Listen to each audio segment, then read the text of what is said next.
Hello everybody, it's Maikito. I hope everybody has been having and has had a good day so far. I didn't have a video yesterday because like I mentioned in the other video, there's a good chance it's not going to be a video because I was out with family, and that's exactly what happened. I'm home now. Found some picks that I liked. I don't want to waste any time because I actually do have to go to work soon before I even post this video, so I just get straight into it.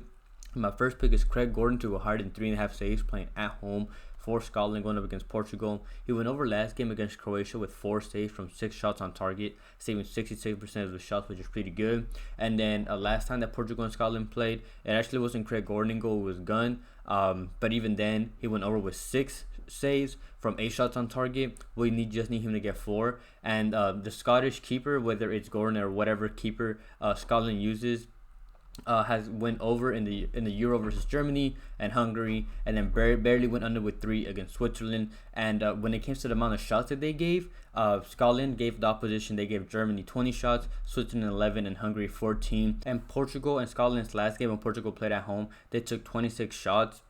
And then in their last game, right before this one, when they played Poland, they had 18 shots and 6 on target. So I mentioned in the last play when I took Portugal money line that now they're not playing quote-unquote Ronaldo ball, and now they're actually being a lot more fluid. They've been playing a lot better, and they've been finding more opportunities, and I expect the same thing. They had a great performance from both Bruno Fernandes and Bernardo Silva, and they can keep that going. I expect a lot of shots also here against Scotland, and I also like this probably because Scotland need to be aggressive in this game and try to get some type of points, whether it's a draw or whatever. They'll either be aggressive to try to get the win or just play defensive, at least try to get a point, because after 3 games Scotland have no points. So if they want any chance to at least get their plays, they need to go out there and get a result, whether it's playing super defensive and getting a draw or being aggressive and going for the win. Either way, I can see Portugal still taking a lot of shots in this game. And opposing Portuguese keepers, like the opponents that Portugal has faced, their goalkeepers have gone over in the last 7 out of 8 games, and that's including in the Nations League and the Euros. So I think there's going to be a lot of work for Craig Gordon to do, so I like him to go over 3.5 saves. My next prop is Dominik Livakovic to go hard in 2.5 saves playing away from home for Croatia going up against Poland. Poland have 3 points while Croatia have 6. Croatia are in second place, Poland are in third, so Poland need to be aggressive to at least try to draw in the amount of points. If they can win by 2, which is unlikely, they'll be in second, but as long as they can win, they'll be tied in points, so they need to try to shoot. Last time Poland played Croatia away from home, they still had 2 shots on target, which meant 2 saves for the Croatian keeper, and Poland have 4 shots on target, which made 3 saves in their first home game against Portugal. So I underestimated them in that game because I actually had the Portuguese keeper to go under. So I underestimated them there. So if they can do it against Portugal, they can definitely do it against Croatia. They had 7 shots on target against the Netherlands in the Euro, 3 on target against Austria and France. So all of those were first away games for both teams. So either way, Poland is an away game for them. And 2, they were playing top oppositions. So they've been playing nothing but top oppositions, including this with Portugal here. And opposing keepers, right before the Euro, they had the Euro qualifications. Opposing Polish keepers away from home, which is Poland at home, has gone over in all 5 games, and they're a capable side that I underestimated last picks, and I won't do it again. So far, he has saved 75% of Livakovic has saved 75% of the shots he's faced in the league and 70% in the Nations League. And I think 2.5 is a good line, especially for a keeper away from home and Poland who needs to get those points. So I like Dominik Livakovic to go higher than 2.5 saves.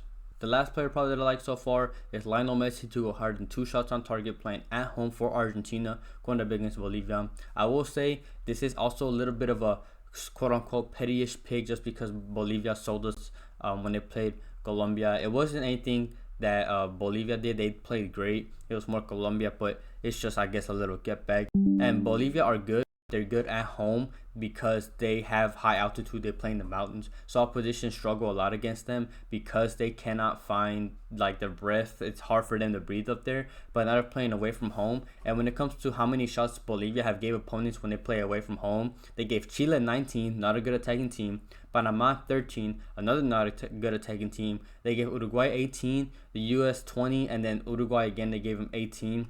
And last time they faced each other, first of all, they had no Messi, and Argentina played away from home as well, where they struggled to breathe, and they still managed to take 15 shots against them. So I expect them to be able to take more in this next game. And Argentina have been losing their points after a loss to Colombia when Messi wasn't there, and then Messi came back against Venezuela when they played away, and they still drew. So they've already lost 5 points right there that they could have had. So now the lead is cut down to 3 points. So they need to take advantage of this matchup. And when he came back away from home against Venezuela, he had 2 shots on target, and I've pretty good odds that I like that he gets 2, whether he gets that third. But I think either way, 2 shots on target is still a good play. He's averaged 2.29 shots on target so far in the league, so he's still shooting those shots, and he's still pretty effective and pretty clinical when he takes those shots. And Bolivia is a great opponent to do that.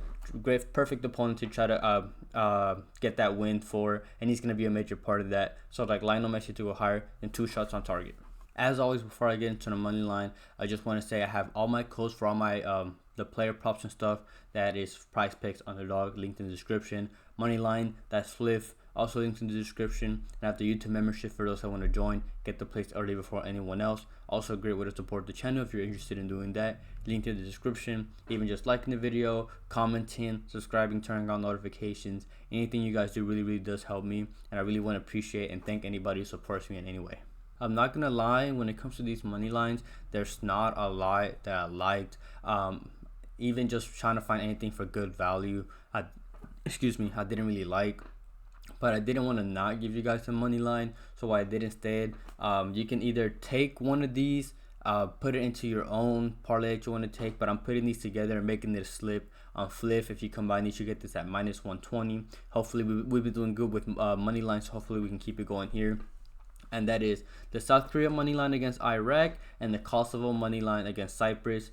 Just quickly going over both of them. First of all, South Korea game, they're just a much better team with more depth. Humanson is not going to play, but even then, sometimes he doesn't play, and South Korea just have a better depth squad than Iraq. And Iraq don't play any good opposition. There's not a lot of good opposition in Asia, but South Korea does great, especially at home. And a win cements. They're both tied with 7 points in first and second place, and South Korea here at home with this win would overtake them with those 3 extra points. And South Korea are pretty clinical when it comes to chances they take. Usually about 50% of the shots they take on target are scored, which is good for us. And South Korea don't lose at home. While they do sometimes draw, they won't lose, and it just all comes down to them avoiding a draw. They'll have good defense against Iraq. Iraq's not a good attack. It's just whether they take their chances, and I think they will. So I like the South Korea money line. And then when it comes to Kosovo, they're also the much better team. They've played 3 times since 2022, and they've won all 3 games. And they just played in September, beginning of September. Kosovo played them away from home and beat them 4-0. We just need them to win at least, obviously, 1-0 by 1 goal. And they have Zagrova and Rashika on the wings, 2 great creative players, especially Zagrova, who's been in form in Lille. He's been doing great. And they need to keep their second place spot. They could technically maybe get second place if they win, depending on the other opponents losing. But as long as they can keep the pace going and win, they'll keep their second place spot. And Cyprus have lost 8 out of the last 10 games in competitive games. They're not a good team, not a good defensive team, not a good attacking team. I expect Kosovo to get the win here. So like the Kosovo money line against Cyprus. Again, I'm taking these as one slip, -120. But if you want to take a separate play and just add to your own slip, you can. But I just wanted to at least give you guys a pretty good value slip, and I like this one here. Thank you everybody for watching. Quickly going over last video's picks. I mentioned I was doing good on the money lines. I went 2-0 on 2 videos ago, and the last video I only had 1, and that one hit. That was the Greece money line. They came through for us.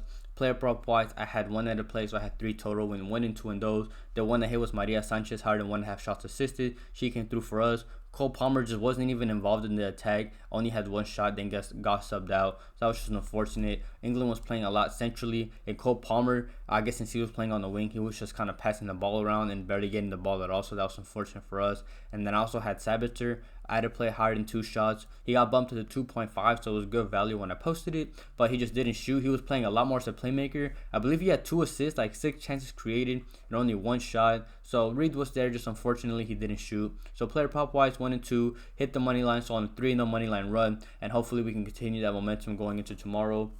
I believe this is the last video up until a couple days break.